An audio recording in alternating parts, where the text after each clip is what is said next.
introduce myself. My name is Gede Aprilia Sena. You can call me Sena. NPM 23411169. Kelas MNJ 23C. Baik, di sini saya akan menjelaskan tentang materi barang publik dan sumber daya milik bersama dalam ilmu ekonomi mikro. Selamat datang dalam presentasi ini. Kami akan membahas tentang barang publik dan sumber daya milik bersama serta prinsip-prinsip ekonomi mikro yang berlaku pada keduanya.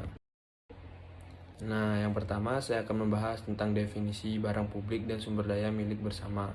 Barang publik adalah benda atau jasa yang dapat dinikmati oleh masyarakat secara bersama-sama tanpa mengurangi ketersediaan untuk individu lain.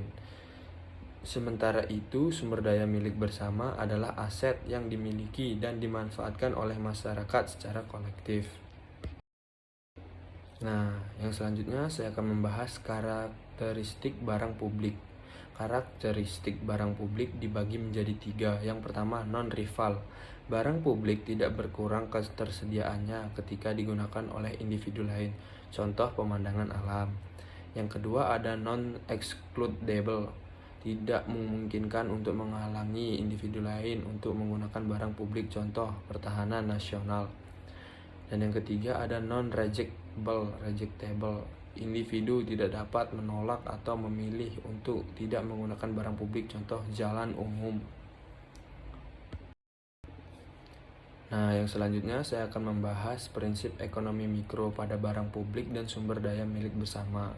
Prinsip ekonomi mikro pada barang publik dan sumber daya milik bersama dibagi menjadi 2. Yang pertama, permintaan pasar yang lemah. Karena sifat non-excludable dan non-rejectable, tidak ada insentif bagi pihak swasta untuk memproduksi barang publik. Jika tidak ada peran pemerintah, barang tersebut mungkin tidak akan tersedia. Yang kedua, ada kebutuhan kolaborasi. Dalam mengelola sumber daya milik bersama, kerjasama antara individu, pemerintah, dan lembaga lainnya diperlukan untuk memastikan efisiensi penggunaan dan keadilan distribusi. Nah, yang selanjutnya saya akan membahas contoh-contoh barang publik. Yang pertama, ada Taman Nasional, tempat rekreasi alam yang dapat dinikmati oleh orang tanpa membatasi akses. Yang kedua, ada perpustakaan umum, sarana pendidikan dan pengetahuan yang tersedia bagi semua anggota masyarakat tanpa dibebankan biaya. Yang ketiga, ada taman umum, lingkungan terbuka yang dapat digunakan oleh semua orang untuk beraktivitas, rekreasi, dan olahraga. Selanjutnya, saya akan membahas pengelolaan sumber daya milik bersama. Terkadang pengelolaan sumber daya milik bersama memerlukan peraturan dan regulasi untuk memastikan kelestarian dan pemanfaat yang adil. Pendekatan kolaboratif seperti penggunaan kuota atau izin sering digunakan dalam mengatur akses dan penggunaan.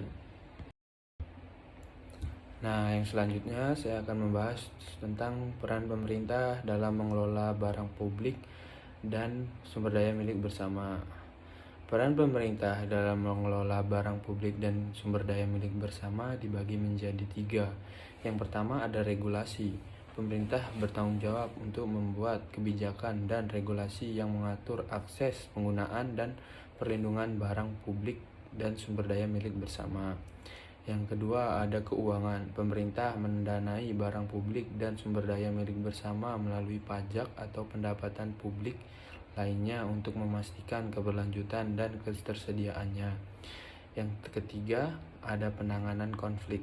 Pemerintah memediasi konflik yang mungkin timbul dari pengguna dan manajemen sumber daya milik bersama. Selanjutnya saya akan membahas tentang pengukuran efisiensi penggunaan barang publik dan sumber daya milik bersama. Perkembangan metode pengukuran efisiensi seperti analisis cost, benefit, dan penggunaan teknologi informasi membantu mengidentifikasi dan mengoptimalkan penggunaan barang publik dan sumber daya milik bersama. Sekian video pembelajaran dari saya tentang materi barang publik dan sumber daya milik bersama dalam ilmu ekonomi mikro. Jika ada salah kata, saya minta maaf. Kepada Tuhan saya mohon ampun. Sekian dan terima kasih.